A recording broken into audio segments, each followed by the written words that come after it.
Salam alaikum ẹ̀yin fáǹsì wa o. Oṣù wa báyìí o. Akẹ́gànú kalẹ̀ bí bírèkì sábà dáńsọ́ọ̀bù látàárọ̀ ni. Kò sí nkẹ̀kẹ́, kò sọ́jà, kò sí ó ti àṣù wa báyìí.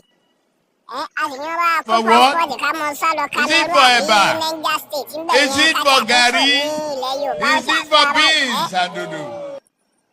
Àtowó tútù àtowó ń gbóná èmi ò kọ́ kẹ́ńtè mi kásáàtìrì kẹpa. Ọdún ní owó lè mọ gbóná lápò tiẹ̀ o lè kó wá kémi ó bọ̀ ọ̀nẹ́ so understand. So ń tára Yorùbá wọn fi ń kó bára ló pọ̀ ń lọ lọ́mọdé arógun owó ń gbóná ọlọ́mọdé arógun owó ṣe kíní kan ó ṣe ní ìmọ̀ ń pa ẹ̀. Owó tí bá ń gbóná lápò tiẹ̀ kó wá fẹ́ mi. So I get friend wey dey do car wash. Màá kó fún kó bá mi sókè ẹ̀ lómi so understand. Tèmi mọ̀ bí mi ó ṣe ní. Àtowó tútù àtowó ń gbóná kí ni ó ṣàti pàkẹ́ńtè mi. Bó ló ṣe kówó sápò tó mọ̀ dáná ẹ̀gí tówó ò ní gbóná mọ́ lápò. Ṣé tówó bá gbóná mọ́ lápò tó lọ kó dànù ní àyíbáwò ni mi understand. Torí àwọn Yorùbá wọn tí wọ́n purọ́ fún wa jùkọ́ lọ́wọ́ mọ́jà arógun owó ń gbóná.